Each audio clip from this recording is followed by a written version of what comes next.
El menú del día en M24. El plato principal. La entrevista. La Comisión de Constitución y Legislación de la Cámara de Senadores analiza 2 proyectos de ley que tienen que ver con la tenencia compartida de los hijos cuando sus padres están separados.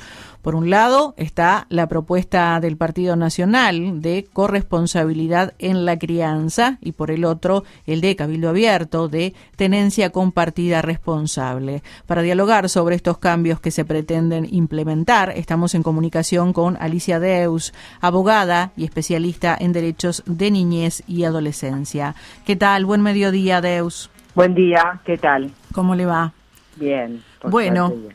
A ver, comencemos. Ambos proyectos modifican artículos del Código de la Niñez y la Adolescencia. Comencemos por el artículo 34. Actualmente ese artículo establece que si los padres están separados, la tenencia debe establecerse de común acuerdo y en caso de que el acuerdo no sea posible, según lo resuelva el juez de familia. ¿Qué implican estos cambios que pretende la modificación?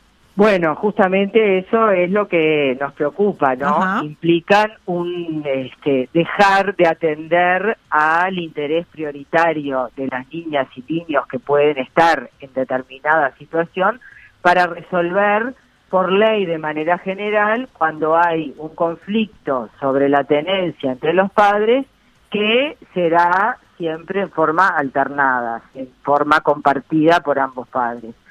Y realmente esto es ir en contra de los principios estructurantes de la Convención Internacional de los Derechos del Niño y del Código de la Niñez, que establece que en todas las decisiones que se adopten, tanto sea a nivel legislativo como en la aplicación concreta, en el caso particular, en todas las decisiones debe atenderse prioritariamente el interés de las niñas y de los niños, y no el de los adultos.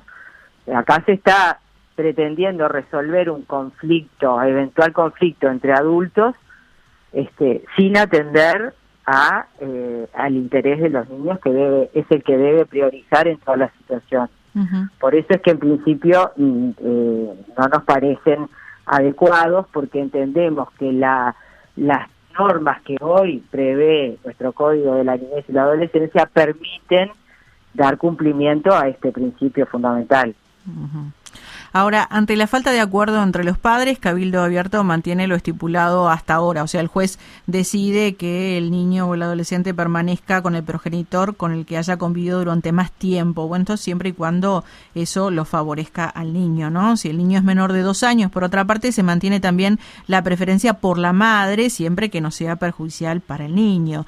Ahora, ¿las pericias psiquiátricas te parecen la medida adecuada para saber si la madre o el padre son los adecuados para la tenencia? Claro, esas son otras de las cuestiones que tienen estos proyectos, que realmente reflejan a veces un desconocimiento de lo que son los procesos judiciales, porque digo, las pericias pueden ser una prueba más para determinar cuál va a ser la mejor situación para esa niña o ese niño en particular, uh-huh, pero no limitar la posibilidad de probar por cualquier medio cuáles son realmente las circunstancias y el contexto en el que ese niño está inserto y que por lo tanto hay que tener en cuenta a la hora de resolver.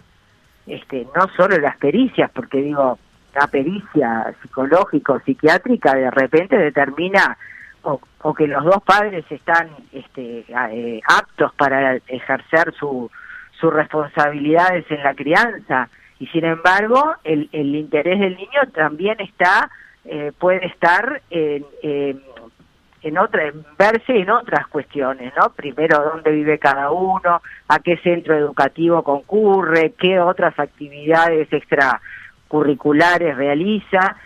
Y, en primer lugar, por supuesto, su opinión, ser tenido en cuenta a la hora de resolver, que todo esto pierde como sentido si ya va a haber una decisión anticipada por la ley de una tenencia alternada, ¿no? Uh-huh. La participación en el proceso del niño se desvirtúa si ya se va a resolver de determinada manera.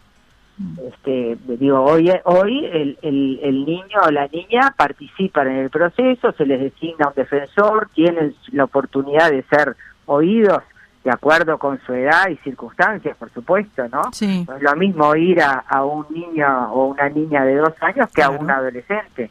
Bueno, estos proyectos también no hacen diferencia en cuanto a la situación de las diferencias en las edades, en la niñez y la adolescencia, que son circunstancias muy diferentes, ¿no? Ahora, quienes presentaron ambos proyectos dicen como que mantienen este derecho del niño o el adolescente de ser oído. Tú lo que decís es que como que no se especifica la edad del niño y otro tipo de detalles que tienen que ser tomados en cuenta. Bueno, pero además el que es el proyecto del Partido Nacional, Sí. en 2 oportunidades limita, en primer lugar porque no se toma en cuenta, porque si hay una resolución por ley de cómo será la tenencia, después lo que diga el niño poco va a importar. Por otro lado, el proyecto del Partido Nacional establece que se oirá al niño siempre que su manifestación sea producto de su voluntad reflexiva y autónoma. Creo que textualmente dice eso el proyecto, y ahí también realmente hay un desconocimiento del derecho esencial del niño a ser oído, porque los derechos no se pueden limitar de alguna forma. ¿Quién sería la persona autorizada para determinar que esa manifestación de voluntad no es producto de su autonomía o no es una manifestación reflexiva o autónoma, sino que está manipulado? Eso requeriría, no sé, una pericia a la declaración del niño, digo, por algún operador especializado además, porque digo, si no, ¿quién puede determinar eso? Claro. Ahora, el proyecto de Cabildo Abierto especifica que en los casos de denuncia de violencia de género se va a disponer un régimen provisorio de visitas. Sí. ¿Qué implican estos cambios para los casos en los que hay denuncias de violencia de género de por medio, por ejemplo? Bueno, realmente implican cambios que pueden ser muy peligrosos para las niñas y niños, ¿no? Nosotros tenemos por un lado la ley 19.580 que establece la suspensión de las visitas cuando hay una situación de violencia basada en género en contra en el ámbito doméstico, en contra de la madre o referentes del cuidado de esas niñas o niños.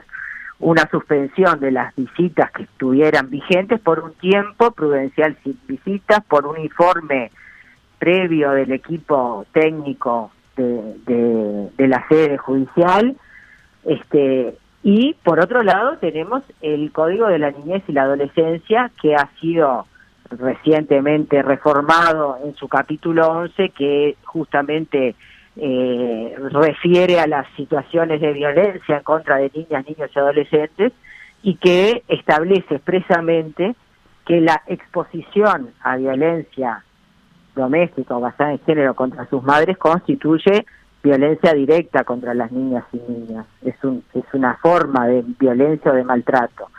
Y por lo tanto deben tomarse los recaudos correspondientes para que los niños no sigan siendo sometidos a exposición a violencia o a violencia.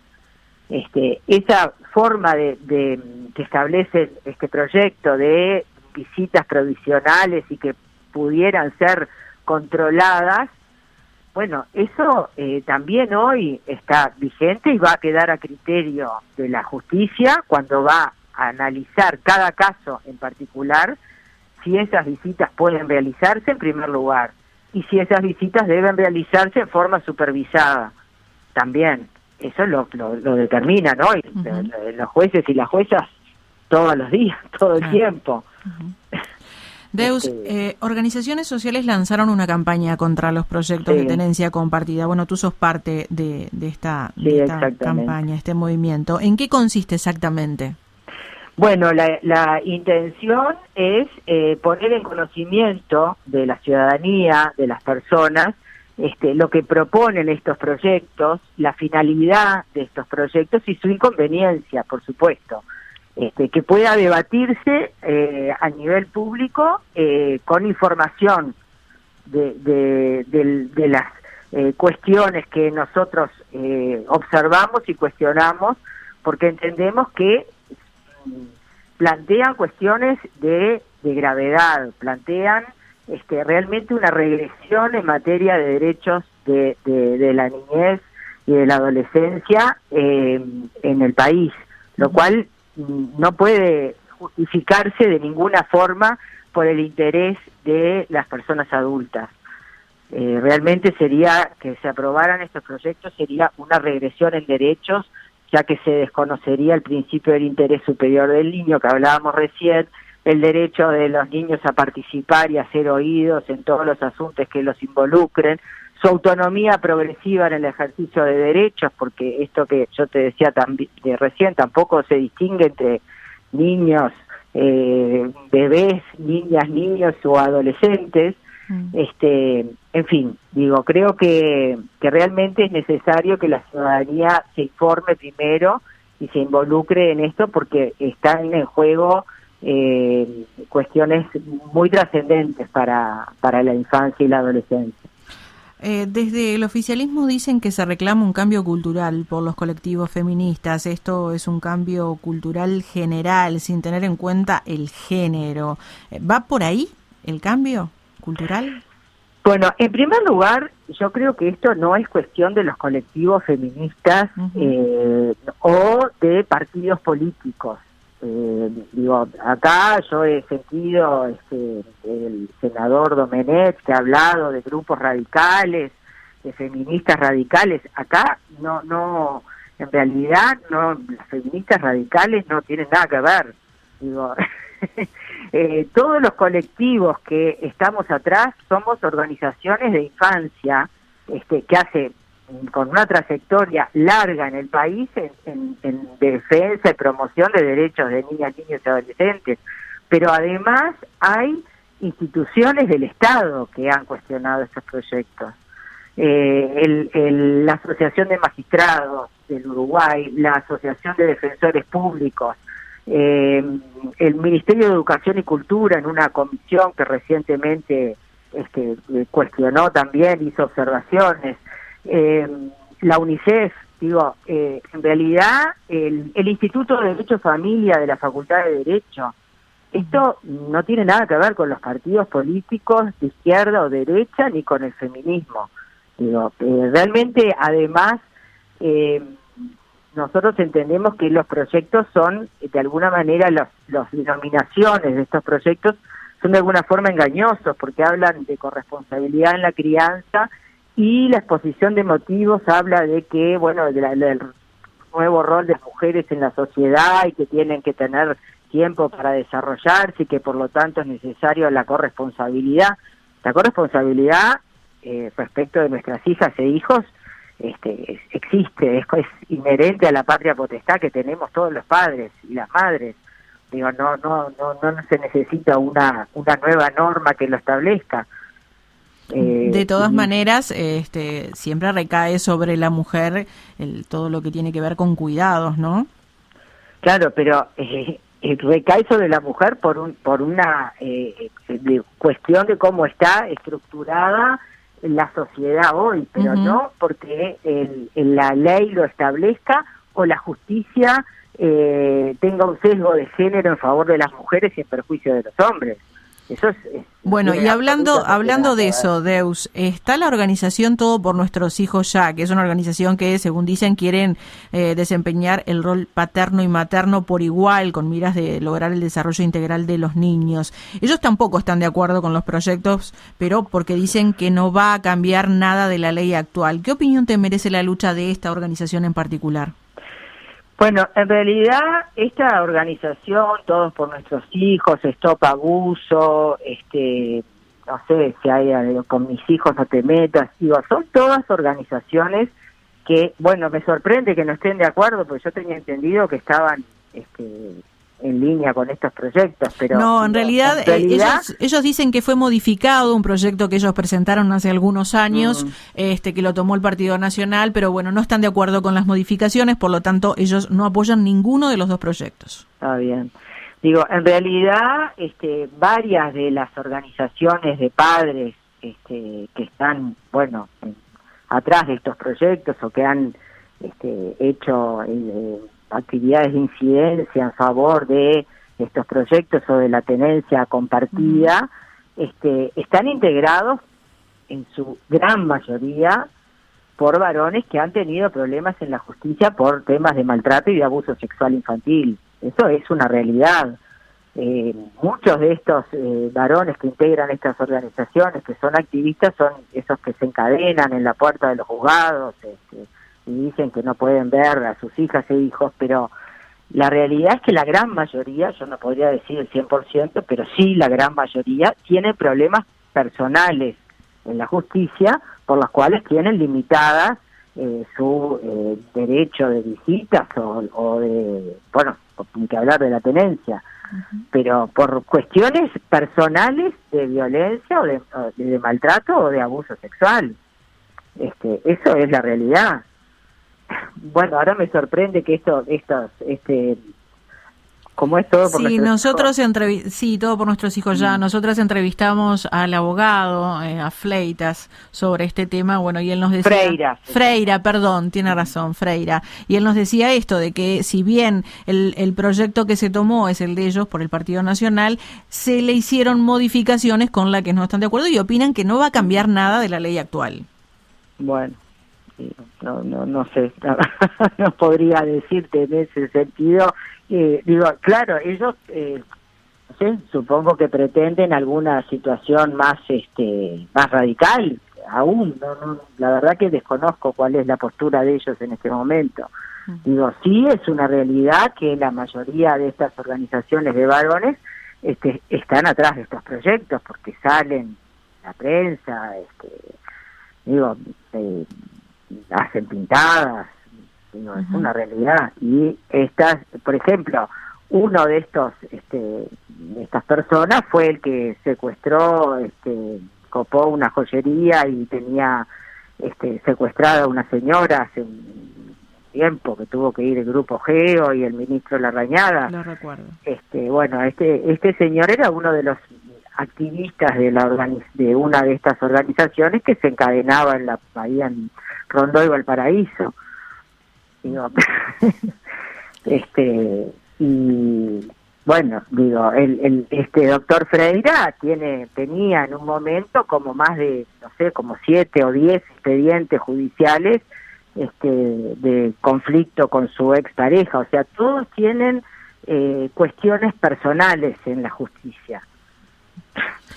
Deus, como para cerrar, porque ya no nos queda más tiempo, la senadora colorada Carmen Sanguinetti confirmó en una entrevista aquí mismo en esta radio que tal como están los proyectos hoy, el Partido Colorado no los va a acompañar. Desde el Frente Amplio tampoco acompañarían. De todas maneras, siguen el debate y preocupando y ocupando a varias organizaciones. Según tu visión, ¿pueden llegar a fusionar los proyectos para así lograr la aprobación?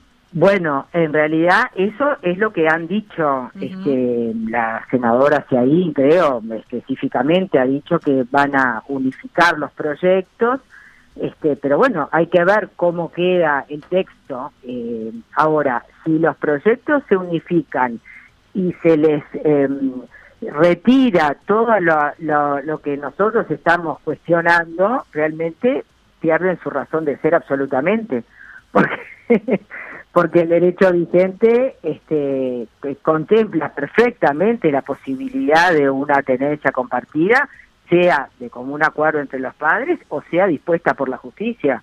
Digo, no hay ningún impedimento actual en que eso no sea resuelto de esa manera. Así que, no sé, hay que ver cómo queda esa fusión y bueno, y ahí opinaremos. Por ahora, lo que está a estudio de la Comisión del Parlamento son estos dos proyectos. ¿Ustedes consideran que la ley tiene que seguir así tal cual está?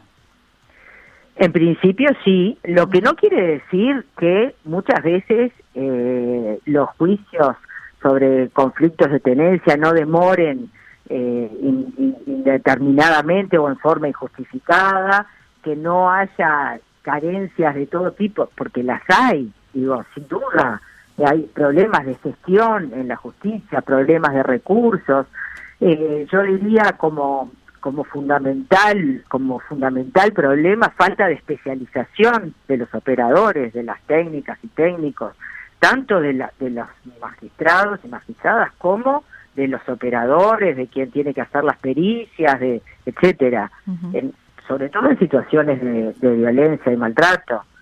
Pero esos son problemas de gestión, de funcionamiento o de falta de mala aplicación de la ley, no que tengamos carencias en las normas jurídicas que hoy están vigentes en el país. Son cosas distintas. Alicia Deus, abogada y especialista en derechos de niñez y adolescencia. Muchas gracias por estos minutos. Gracias a ustedes. Buena jornada. Chao. 97.9 FM Montevideo. 102.5 FM Maldonado. Escucha distinto.